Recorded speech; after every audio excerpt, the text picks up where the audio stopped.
Bonjour à tous, petite vidéo pour faire un point lecture spécial Corée. J'espère que j'ai pas fait une bourde et que j'ai pas effacé la vidéo précédente. Mais bon, c'est moi qui le jour je serai pas gaffeuse, franchement, on crie la victoire. Et je vais commencer avec un côté historique. Ouais.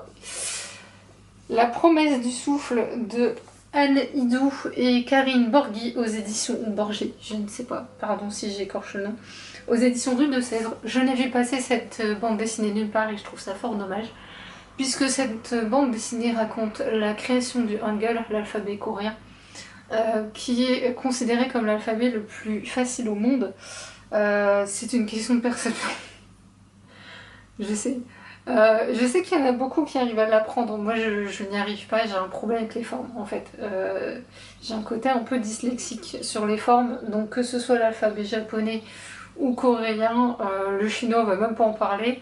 Je m'y suis même pas penchée. Je dis pas que j'ai essayé le japonais. Il y a 2-3 lettres que j'arrive parce que ça ressemble à des...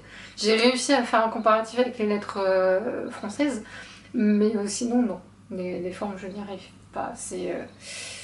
Je sais pas si ça a un lien avec un de mes handicaps, et je suppose que peut-être. Mais bon, c'est pas grave. Tout est que cette bande dessinée est quand même écrite par une agrégée en histoire, donc c'est quand même pas n'importe qui. Et pour le peu que je savais déjà de base, il y a un vrai respect. Tous les personnages de cette bande dessinée ont existé, sauf ces deux-là. Ces deux-là, c'est de la pure création.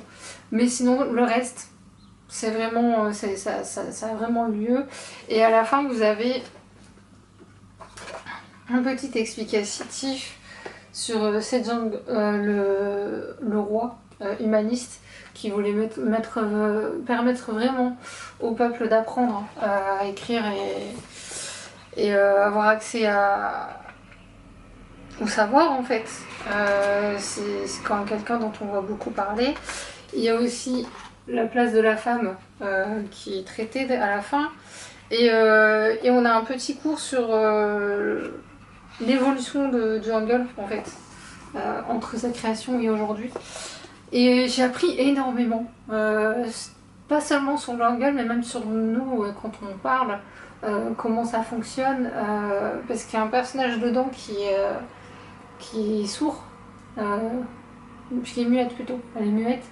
Du coup, cette jeune femme va essayer de l'aider à apprendre, en fait. Et j'ai beaucoup aimé cette histoire, j'étais à fond dedans. J'aurais bien voulu continuer. Même s'il n'y avait rien d'autre à apprendre dedans. Mais j'aurais bien aimé continuer. Je trouve le titre est hyper bien choisi. Maintenant que je vous le présente, ouais, franchement, le titre est hyper bien choisi. Désolée, c'est parce qu'il y a des oiseaux qui ont fait leur nid au-dessus.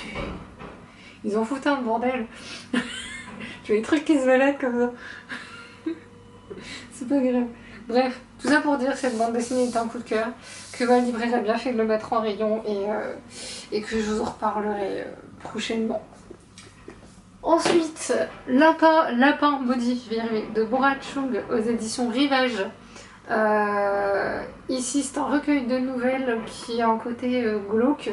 Je trouve ce qui est décrit en quatrième beaucoup est plutôt pas mal trouvé. Désolée pour le bruit, il y a les poubelles qui passent. Ça tombe bien.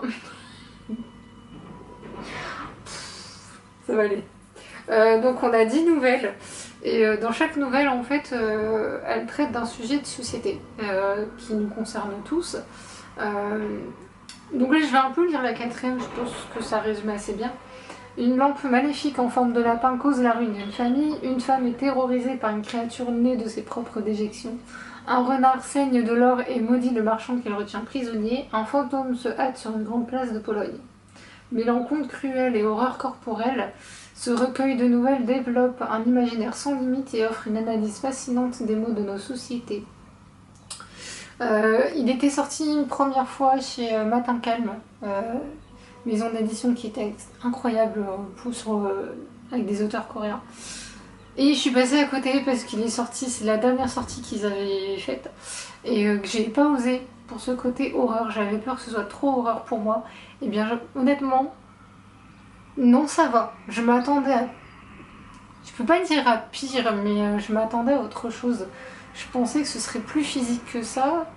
Pourtant, il y en a de l'aspect physique. Désolée, mais je vois les oiseaux. Je sais pas comment le décrire. Ça peut être malaisant. Je pense à cette nouvelle avec une créature née des propres déjections de la femme. Celle-là, elle est très étrange. En fait, il y a beaucoup de nouvelles qui sont très étranges, mais la plupart, on les comprend naturellement. Vraiment, il y a la lampe maléfique, c'est quelque chose qu'on a déjà pu croiser dans des romans de l'imaginaire. Le renard qui saigne de l'or, c'est assez évident sur la thématique. Le fantôme qui se hâte sur la grande place de Paulette, celle-là je l'ai pas trop vu venir. Enfin, la plupart je les ai pas forcément vu venir d'ailleurs. C'est très étrange, on se retrouve emmené dans une histoire, on sait pas trop où on va, on sait pas comment ça va se terminer. La dernière, je crois que c'est la dernière qui se passe dans le désert, il me semble. Non, c'est l'avant-dernière alors. Celle-là, je risque pas de l'oublier, surtout quand on sait où j'ai lu une partie de cette nouvelle. C'est le maître des vents et du sable, ça m'a rappelé un peu des contes qu'on a pu lire enfant, même si ça n'a rien à voir. Très souvent, il faut pas se fier aux apparences, il faut pas se fier non plus à ce qu'on pense savoir. Elle nous pousse un peu à faire preuve de méfiance en fait, au final. Et j'aime bien un style trash organique, bon appétit. Trash, est-ce que c'est le bon mot, trash? Pour moi, trash, c'est quelque chose de vraiment physique, sanglant. Et je ne l'ai pas trouvé... Je m'attendais à autre chose, en fait, vraiment par rapport à ce côté horreur, et finalement, ça allait. Je vais pas dire que c'était hyper joyeux non plus, hein, soyons honnêtes. Mais ça allait, et j'ai eu très envie de lire le second et de voir un peu ce que l'autrice va nous proposer comme nouvelle, et apparemment elle reste dans la même lignée, donc je devrais pas être déconcertée. Je vais le mettre. Suivant. Kim Ho-yeon, Le Vagabond de Séoul aux éditions Piquier, de mes dernières lectures qui a été un coup de cœur. Puisqu'on suit ici Madame Yom, dame âgée, qui se retrouve à ce moment-là dans le train, et sauf qu'elle a perdu sa pochette, et notamment... Ouais, sa pochette. Et en fait, un vagabond va l'appeler sur son téléphone portable et lui dire j'ai récupéré votre pochette. Donc elle va aller la récupérer. Et c'est un SDF, donc je vous laisse imaginer. Elle a réagi un peu ce qu'on ferait tous en fait. C'est ce que j'aime avec ce livre, c'est que on est du point de vue de cette dame qui est un peu gênée en mode un SDF a sauvé ma pochette, il m'a rien volé. Ça met mal à l'aise, mais en même temps il est gentil et elle voit que c'est quelqu'un vraiment de bien quoi. Elle va finir par l'embaucher dans son magasin puisqu'elle tient une supérette, ces fameuses supérettes en Asie qui sont ouvertes H24. Et de là, en fait, on va suivre du point de vue de ce personnage, du vagabond, qui se fait appeler Doggo. On va suivre des rencontres qu'il fait au sein de ce magasin. Que ce soit le personnel ou que ce soit des clients et ce qu'il va leur apporter. Sauf que tout du long, on ne sait rien sur Doggo. Et c'est ce que je trouve génial dans ce livre, c'est qu'on ne sait rien sur ce personnage. On imagine un homme qui est très grand, qui fait un peu ours, un peu maladroit, très gentil, qui ferait pas de mal à une mouche, mais il faut pas non plus tirer sur la corde. Et en même temps, on a envie de savoir qui on a affaire, qui il est réellement. Vous ne le saurez qu'à la fin. Vous ne saurez rien avant la fin.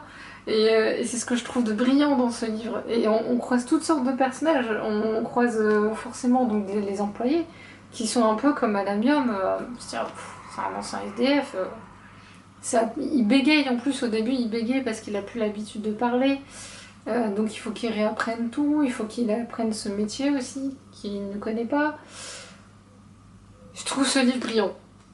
Vraiment, je vous le recommande plus parce que vous allez plonger dans cette lecture sans vous en rendre compte. Vous allez découvrir le fonctionnement des supérettes H24 en Corée.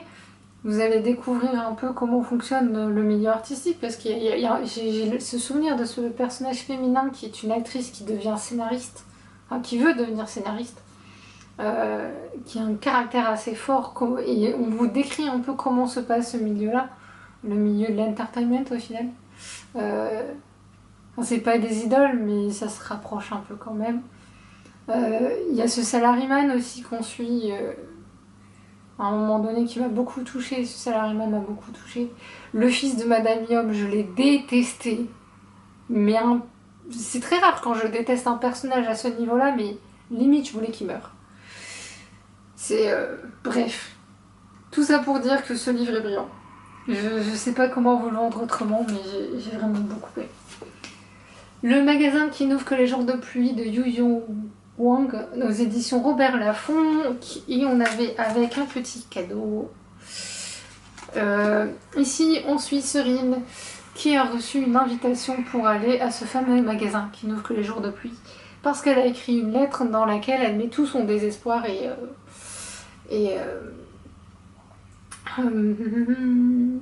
tout son malheur, voilà, c'est ça, je cherchais le mot, tous ses malheurs. Et grâce à ça, elle reçoit cette invitation, mais elle reçoit une invitation un peu particulière contrairement aux autres, c'est que elle a le ticket d'or, d'où le cadeau. Je vérifie ce que je dis parce que je suis pas très concentrée aujourd'hui. Je suis très inattentive aujourd'hui. Et en fait, elle a toute la saison des pluies pour choisir la vie qu'elle veut, en fait, grosso modo, ce qui lui fait rêver. Et pour ça, elle va avoir droit à la compagnie d'un chat qui pourra lui permettre de choisir le bon rêve, c'est-à-dire qu'elle va pouvoir tester chacun d'entre eux, voir un peu ce que ça cache, et en fonction, faire son choix. Ça paraît être un livre comme ça, tout simple, un peu feel good, mais pas du tout. Il a ce côté feel good, mais moi ça m'a rappelé les films des studios Ghibli d'animation. Vraiment, si vous aimez ça, mais allez-y, vous allez adorer. Le fait de trouver des gobelins, mais sous cette forme-là, comme dans ce livre-là, c'est hyper original. C'est basé sur une légende coréenne que je connais pas du tout. Pour le coup, j'ai découvert ça grâce au magazine Que de Madang, qui est un magazine en français autour de la Corée. Il présente de temps en temps des livres. Si je pense, n'hésitez pas à me rappeler à l'ordre, mais si j'y pense, je vous mettrai le lien. Ils en ont fait une super chronique. Vous aurez le nom comme ça, la légende aussi. Et j'ai adoré ce livre, non seulement pour ce côté, on a tendance à regarder un peu à côté comment les gens vivent en se disant « Ah, leur vie est géniale », alors qu'on voit pas l'envers du décor. Donc ce côté critique là, c'est pas parce que tu rêves de vivre ce genre de vie que forcément, allez, c'est vraiment une vie de rêve. Et que quelquefois, ce dont on a le plus besoin, on l'a déjà, en vrai. Ce côté-là, je l'ai vu un petit peu venir. Par contre, ce que j'ai pas vu venir, c'est l'évolution de l'histoire vers la fin, je dirais, où en fait, vous l'avez en fait sous les yeux, mais vous le voyez pas, parce qu'on vous emmène ailleurs. L'auteur vous emmène ailleurs avec beaucoup d'intelligence et de finesse. Et j'ai adoré le message de ce livre, non seulement par rapport au rêve, mais aussi par rapport à d'autres choses, à l'amitié, le pouvoir de l'amitié, l'importance de certaines choses. On vous présente des choses aussi qu'on connaît sur la Corée du Sud, par exemple le karaté est dedans. Le karaté est vraiment présenté. Le karaté au niveau international. On vous en parle au niveau international. J'ai bien aimé ça. En fait, j'ai trouvé ce livre à la fois original et pas du tout. C'est-à-dire qu'il y a une originalité par rapport à cette légende que je ne connaissais pas du tout. Il y a ce côté jeunesse qu'on sent par rapport à l'écriture qui est vraiment très simple. Et en même temps, la vision des gobelins qui est présentée est vraiment, mais vraiment originale. Très loin de ce que je connaissais. J'aurais bien voulu même limite une suite. Je pense que ça méritait une suite. J'ai adoré l'utilisation du chat. Le chat est vraiment un rôle hyper important. Les personnages sont tous... En fait, les personnages dedans peuvent paraître caricaturaux. C'est vraiment comme dans les studios Ghibli. Les films des studios Ghibli, les personnages peuvent sembler caricaturaux. Et en fait, non. Ils ont tous un rôle bien précis et à la fin seulement vous les comprendrez.